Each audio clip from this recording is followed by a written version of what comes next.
the week. It's like, There you go. I don't know why we're having all this trouble. Every time we come on, we seem to have a problem. Maybe because the information that we was going to carry to you people out there in Facebook land or on YouTube might have been something very important. So once again, good evening and welcome to the Don't Believe the Hype show. I am Valerie Kelso, the founder of the show. And yes, we have got another wonderful and beautiful woman. Name is Lori Trotter, and she's going to tell you a little bit about what she does. But before we get into the show, I would like to shout out to our sponsors, PLT Massage and Wellness, Worldwide Entertainment, because now we're starting to be streamed on Roku, Apple, and some other platforms. This part is part of the PLT Massage and Wellness, the foundation side of what we do here, where we help women and young girls who are going through domestic violence, abuse, sex trafficking, bullying, any life-altering situation, and all our services are free, or we work from donations and sponsors if you want to donate and sponsor to help another woman or a young girl who is recovering. And today we are going to be talking about dementia. And a lot of you probably might be thinking, well, this is not important to me. None of us don't know when dementia is going to take any of us. We can think we're all right today, and dementia is something that slowly comes along. You know, sometimes I forgot this, and they say, oh, put a band around your finger and you'll remember. You never know when dementia is going to hit us, our family members, our friends. So tonight, welcome Miss Lori, and I would like for you to tell the audience a little bit about yourself and your background.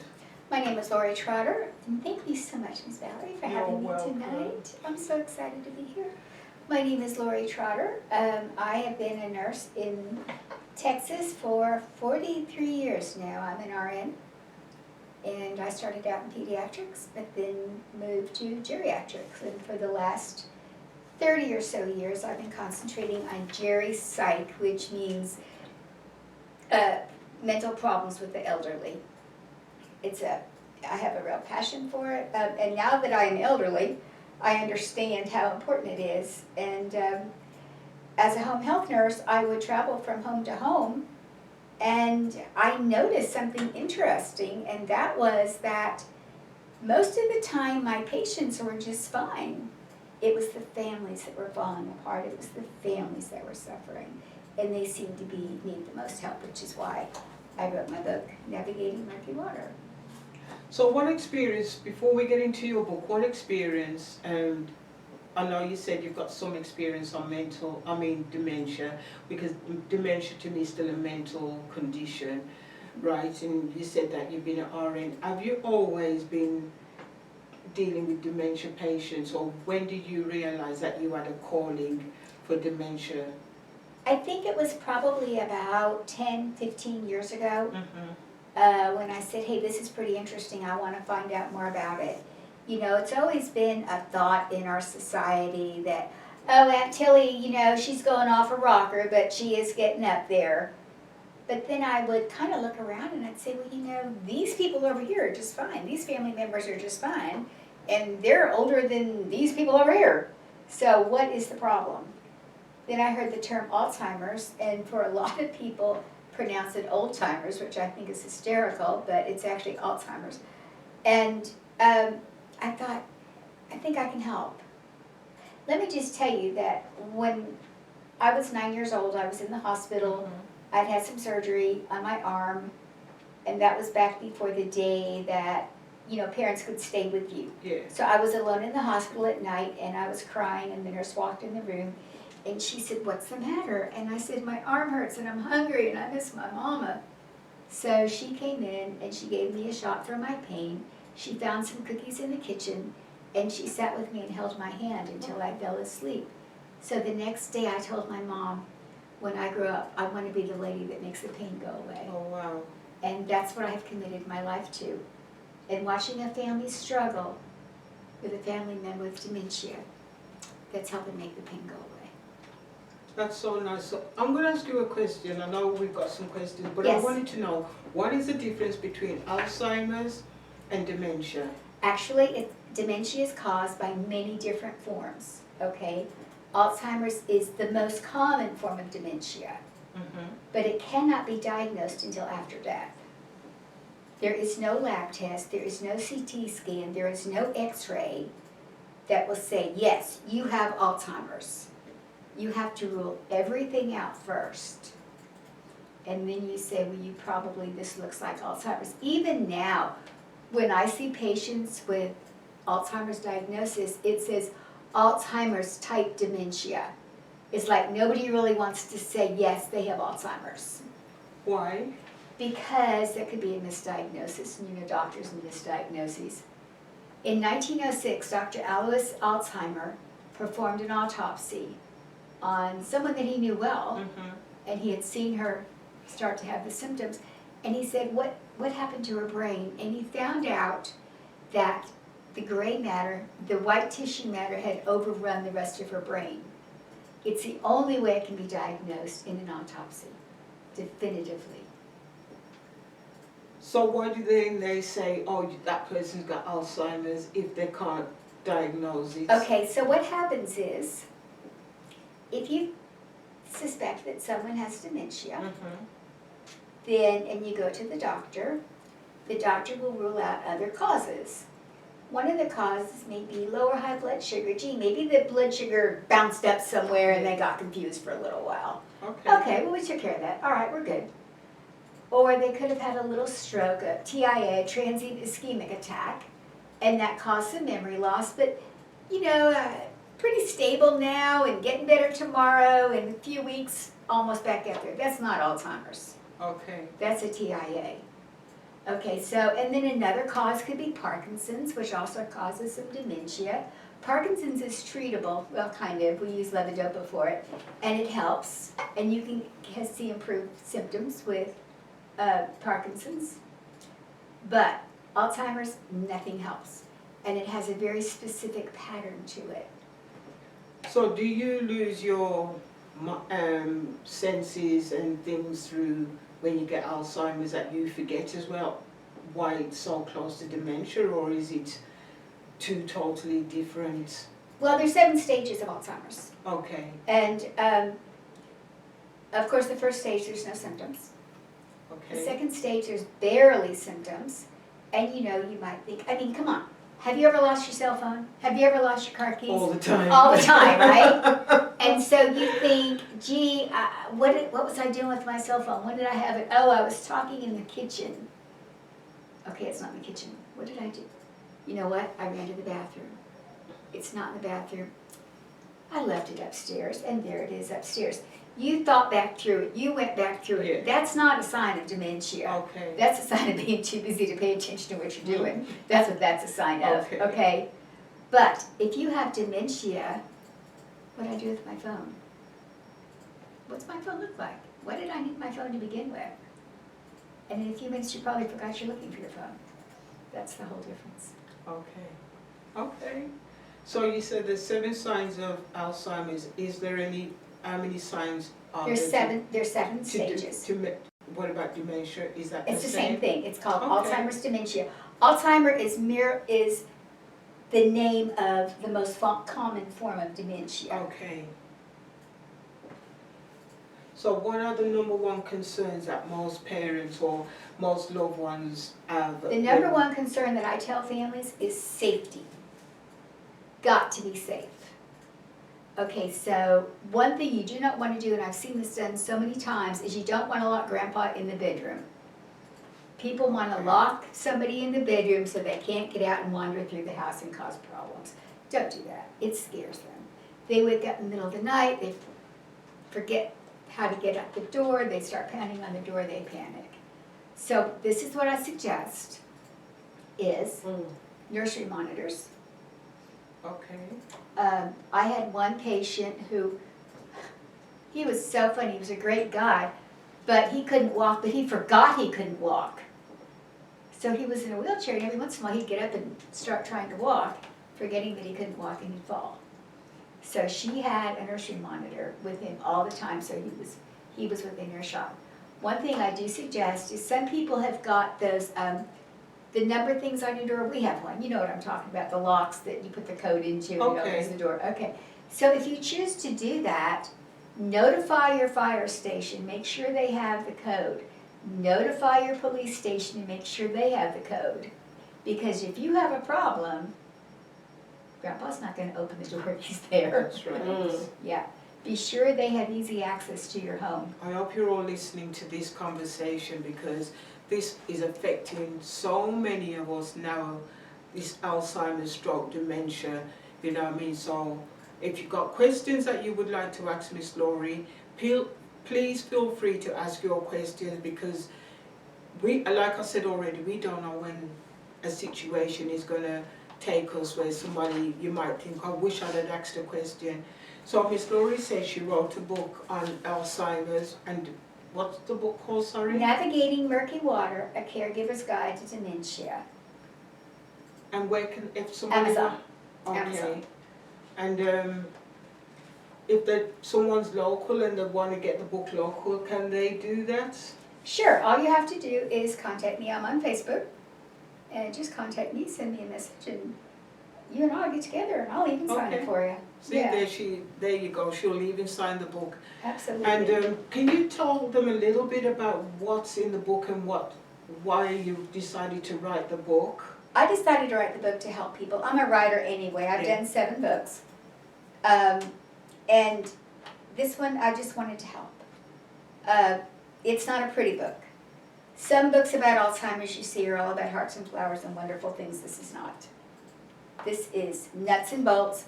This is what's going to happen. This is what you have to do. So I described the 4 stages of dementia. Each stage usually lasts a couple years, but everybody's a little bit different. By the 7th stage, that's the end stage, we're finished. At the 7th stage, people forget how to drink. And this is important to remember, okay? It's not necessary. When you're thirsty, you get something to drink because you feel you're thirsty, okay? When you're hungry and your tummy starts rumbling, oh, let me go get something to eat. With the later stages of dementia, people forget how to swallow. They forget how to chew. And they forget that that rumbling in their tummy means hunger.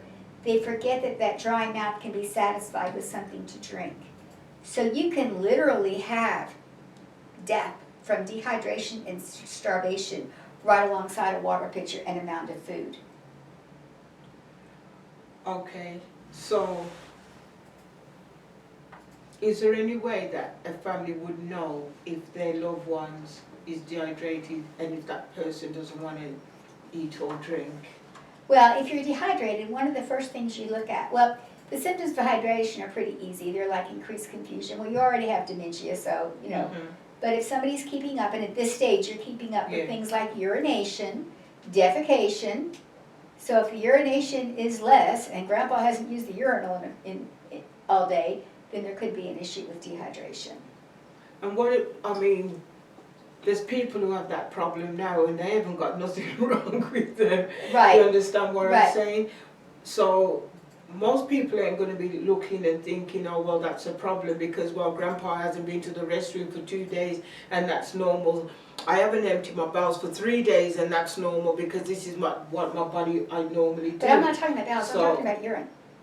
You know what I mean? But that's what I'm saying. But like, if your body, you're not used to someone going to the restroom on a regular basis anyway, or the doctor go probably first thing in the morning, or that child or that mother don't want to let that person who's got Alzheimer's or dementia go to the restroom because they don't want to change that dirty diaper, and so they will sit in it, you know what I'm saying? Yeah. And I know that's going to be common because it's like there's a saying, once an adult, twice a child, and basically somebody with dementia is going back into that childhood state. So how do you know, supposing that family don't really, well, they do care, but they don't care because it's a lot of hassle. If you're caring for someone with dementia in your home, you need to keep track of how much they're drinking. If that water pitcher hasn't been touched today, it's time to go get him a drink of water. and supposing grandpa or grandma or auntie decided that they was going to get some water, spilt the water, you don't know they spilt the water, you think they've drank the water, and then you think, oh, they've done really well today, they've drank a whole glass of water. Welcome to the world of caring for dementia.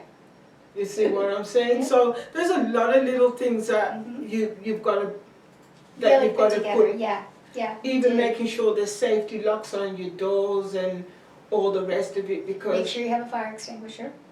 you know they like to forget. Oh, and sometimes people forget that they can't drive, and you have to have this very difficult conversation with grandpa or grandma. You know, you really shouldn't be driving anymore, Mom. What do you mean I shouldn't be driving anymore? I bought you your first car. Yes, and I appreciate that, but you shouldn't be driving anymore. You know, you don't just take the keys, because they're going to find them. Or they can find the keys to somebody else. Or one of my patients couldn't find his keys, so he called the locksmith, and locksmith came out and made him a new key for his car. I mean, you know, so you need to get rid of the car. You need to get rid of their car. Where's my car? You just want my money to spend. No, I my sold money. it.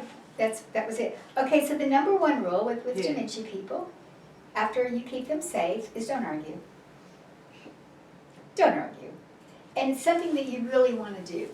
Dad says, I did that yesterday. I took a shower yesterday. No, you didn't, Dad. Don't you argue with me. I know when I took a shower. Well, number one, Dad is embarrassed because he's losing his memory and he's scared. And he doesn't want you to know that. Also, he doesn't remember whether or not he took a shower yesterday, but he's going to argue with you about it. So the best thing to do is just kind of change the subject. It's called rinse and repeat. Okay. Dad, ready to go take a shower? I just took one yesterday. Okay, Dad. About 30 minutes later. Dad, you want to take a shower? You do that until Dad finally agrees to take a shower. But don't argue. You're not going to win an argument with a dementia patient. I'm here to give you testimony on that one. So come on, give us a testimony, being as you want to say.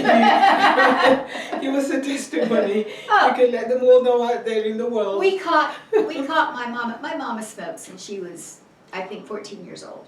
And then she quit. And we were kind of glad. And then one day my sister, who was caring for her, found a broken cigarette butt in her pocket. Oh my God, where did Mama get the cigarettes from?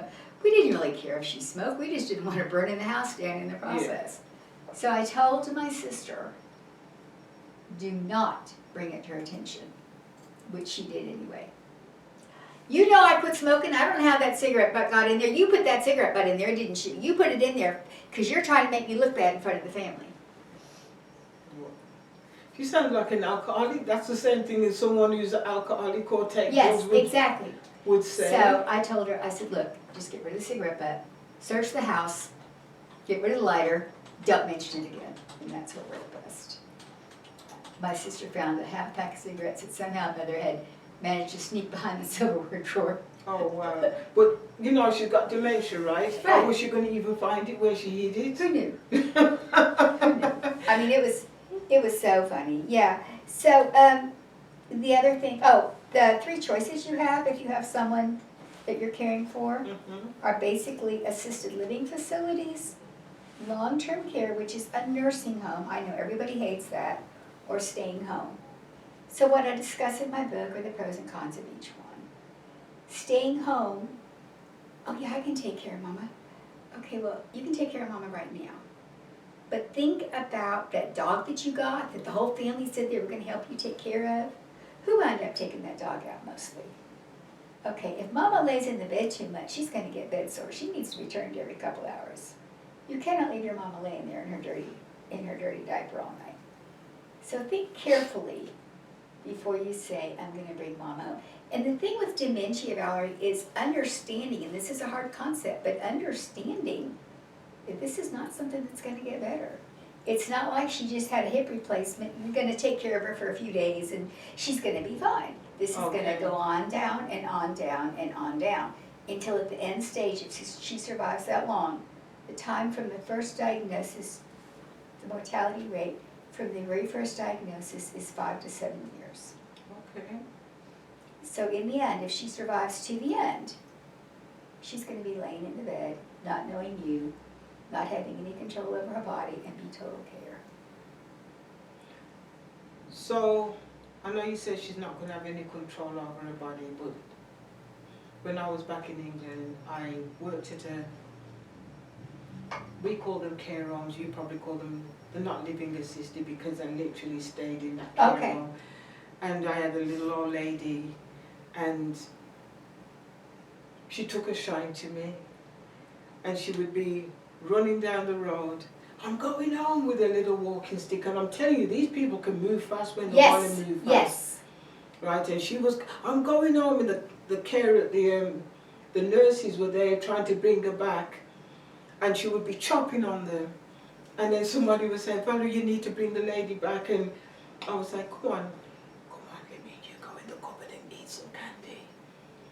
Really? And so, because I used to be the head cook, so I would call her and say, come on, let you and me go and sneak in the cupboard and get some candy. Really? And it was like two little thieves running down the road. You know, I mean, it was so nice. And but every time she would be, it's like as soon as I turned her back, she was gone. Yeah. And she could move. She passed away. She would, while I was still there. But I really loved that little old lady. You know what I mean? And we grew. I know your love meant a lot to her too, because people feel like no one loves them anymore, but they forget what love is, and they know that was something that they had once, and they don't understand what emotion it is they're missing. So let me just also add real quickly that when your loved one is first diagnosed, very important, go to the internet and download medical directives or medical power of attorney, not money power of attorney. Okay. Medical power of attorney, medical directive, because I'm here to tell you that I don't care how well you took care of Mama for however long in your home, when she passes, there's going to be somebody from Nova Scotia who is going to come down, and you've never heard of them, but they're going to come down and try to run everything. But if you have that, if you can possibly do it while Mama still knows what's going on, that's always best. It's not always possible. Okay, Mama, who do you want to run things? Usually it's 3 people. Okay. The primary, the next one, and then the next one. Okay? It's best if the first 2 may live together, but the third does not. Have that in line. Have that in order. The other difficult conversation that you may have at that time is, when it gets bad and it gets towards the end, do you want us to put a feeding tube in you so that you can eat? Because there may come a time when you can no longer eat with your mouth, and we put a tube in your belly and we pour milk in it. Is that what you want us to do? That we'll do that if you want, but tell us now, because when it gets to that stage, we're not gonna be able to communicate with you. So having those brief, very difficult, very painful conversations when Mother can still respond to you, that's when to do it. Get it signed, and that's pretty much it as far as that goes. So what's this company that you just mentioned? It's medical directive. So this Nova. The what? The Nova one. What was that? Nova. You said somebody would come down? Oh, Nova Scotia? Yeah. Oh, I just meant from some strange place you've never heard of. Okay. Somebody, some family member always shows up and says they're in charge. Okay. Even though you've taken care of her. Because I just want to make sure that people don't start Googling this Nova. No, don't Google Nova Scotia, no. Because I know Nova Scotia is a place. Right. So I just didn't want no one to go out there and start Googling. They come from the most bizarre places at the time of death. It's amazing. So those things just need to be in order. It's also a good idea to start thinking about, while everybody's up and alive and friendly, and before things get bad, start talking about funeral arrangements. I know that sounds kind of morbid, but it needs to be done. I mean, have the conversation, get it done, get it written down, and you're good. So would you say it's a good thing to do a will from now and put in there all the pros and cons of what you would like if something should happen to you? Yeah. As a matter of fact, when I was in the hospital a few years ago, I did it that directive. My daughter was sitting there saying, Mama, you make everybody else do these. So I said, okay. So I filled out the paperwork. That's also a time when you can state whether or not you want to be resuscitated. But having somebody in charge to make decisions for you, that's really the most important thing. So are there any cures for dementia? No. I said that really fast, didn't I? Yes. There's not. There's a medicine, it's called Aricept, it's also called Donepezil, and I have a story with that. So the lady said, my memory loss is starting to bother me, Lori. You said there was maybe a pill that would slow it down. Mm-hmm. I said, yes, that's a maybe, and it's only going to slow it down, understand. She said, I understand what you're telling me. Can we try it? Sure. So we tried it. I called the doctor, got it ordered for her son, picked it up and brought it to her. I said, well, how are you doing on the Aricept? If you're doing okay on 10 milligrams, we'll probably go to 20 this week. She said, I didn't start it. Why not? Because I forgot where I put my memory pill. That's the other thing, is it's okay to laugh. You deserve it, okay? You get these crazy moments, you know, I mean, I outlined them, several of them in my book. I mean, some of them are just absolutely hysterical. If you don't really want to laugh in front of your mama, go in the other room, but sometimes they're just really pretty funny. Marijuana has been shown to help a little bit because marijuana destroys brain tissue. Hey! And some people react well to the marijuana. They kind of chill and sit back and go, oh yeah, look at the little birdies and pink unicorns and stuff. And it calms them down and they kind of float away. However, marijuana also tends to make some people have paranoia. That's right. So you want to be real careful if you're going to play with that, okay? You want to be real careful. I mean, like I say, I don't really care if you and Mama sit on the back porch and share a blunt. I mean, you know, nursing home may not like it, but let the doctor know what you're doing. Because I got a lady that sells this product called Micro Daily, Uh-huh. and she's got a brain boost in it. Yeah. And the reason why she takes it is because her mom and dad had Alzheimer's or dementia, and she doesn't want to get that. Yes. So she's been taking this thing called brain boost, and she doesn't forget nothing. That's good. So how good it works, only God knows. Yeah. But I know people will claim that I've got this and I've got that and this will work and that will work. Yes. You know what I mean? It's your choice to take whatever it is you feel is good for you. Do all your research, not just for yourself or for your loved ones, but whatever you do, always make sure you do your own research. You know what I mean? I don't know if you've heard of this something West. It's a dementia place down in Fort Worth. Oh, I don't check. I can't think of the name of it. It's something West. That used to be a hospice. I'm not sure. Yeah. Because I've got a lady that runs, she, you know what I mean, for a lot of dementia. I've had several clients who have told me that their loved ones have got a bit of dementia. Mm-hmm. And one lady took care of her husband all the way through, but she was able to get home help to come in and take care of him. That's very important. I bring that up in my book too. That's Yeah. very important to get home help. Don't say, oh, I can do this all by myself. I am woman, hear me roar.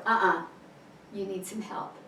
If you start out with home health, the nurse will come in and she'll come visit your patient and talk to you a little bit and just kind of keep an eye. Some home health agencies have the home health aides, and they'll come in and help bathe. And as I always say, I can take care of your daddy, you can take care of mine, but it's real hard bossing around our own daddies. That's But right. the home health aides really help with that.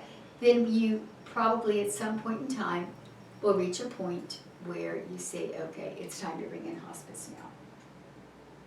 And that is very lovely because the home health aide comes every day, the nurse comes a lot, and that's a lot of it. So don't try to do it on your own. If you possibly can, get some help. And try to get somebody to stay with them so you can go out and you can go to the movie, you can get your hair done, you can get your nails done, go have a date, go on a date night with your husband or somebody else, and have a good time and enjoy yourself. Because that is one thing I can honestly and truly tell you about my client. She made sure that her husband had help every time. She made sure she enjoyed herself. Yes. She was a nurse and she made sure she did what she had to do because, you know, to me, if somebody's treated you rotten when they were in good health, I'm not going to rub myself now that they're sick. Mm-mm. I'm going to, you know what I'm saying? I don't know. I mean, I'm still going to do it, but I'm not going to have a good attitude. I don't know if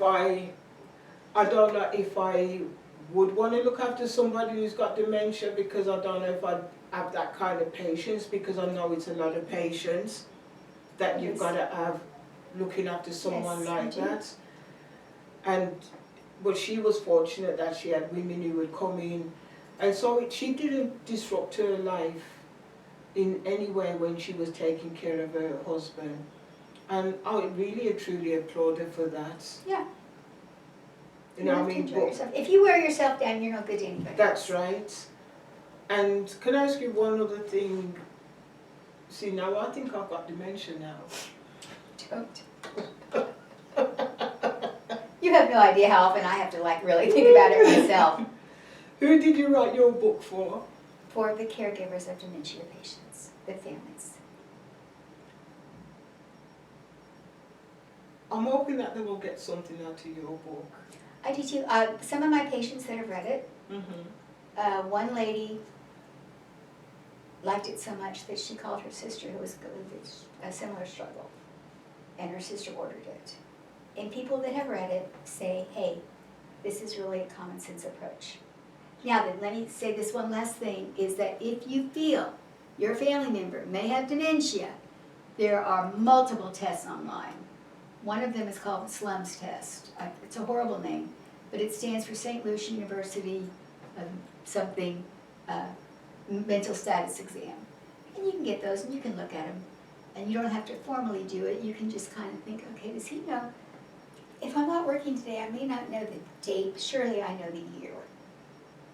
Surely I know where the hands on the clock go. Surely I can remember 3 simple words 5 minutes later. So you can just kind of look at that, and that may help you judge. Okay. So I'm going to ask you one question. I didn't tell you that I was going to ask you this question, but I would like you to tell the audience, what does Don't Believe the Hype mean to you when it comes to what you do? Well,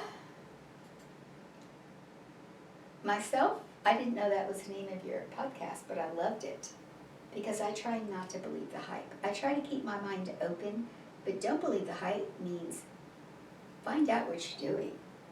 Do some research. Figure out what it is. It's fine to listen to advice from everyone and then find out if it's true or not. People will swear they're telling the truth because their uncles, aunts, grandmothers, nieces, nephew did it and it was okay. We have the internet now. There's no reason to take chances like that. Get it verified. Talk to your physician. Talk to your nurse.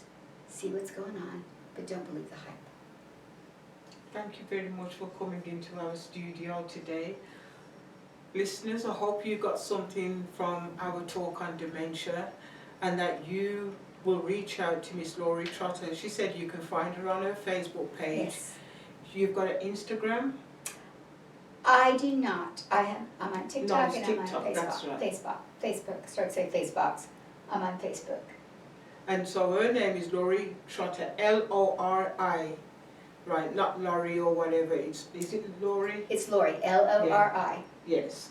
So look her up because she knows a lot about dementia. I don't know me. I'll probably forget what I've done 5 minutes from now. No, I haven't got dementia. It's just that I've got so much things going on in my little world right now. Thank you all for tuning into the Don't Believe the Hype show. And before we go, I would like to thank Jamise for being behind the camera. And I'm sorry that I was running a few minutes late today, but I was on a podcast, I was on a prayer line, and I didn't want to let the lady down because when somebody asks you to pray, it doesn't matter if I've got a show, I've got to stop everything and do what I have to do for God, because at the end of the day, without Him, there's no us. So thank you once again for tuning in to the Don't Believe the Hype show. All of you have a wonderful and blessed week. Stay safe, keep prayed up and be blessed. Thank you once again and bye.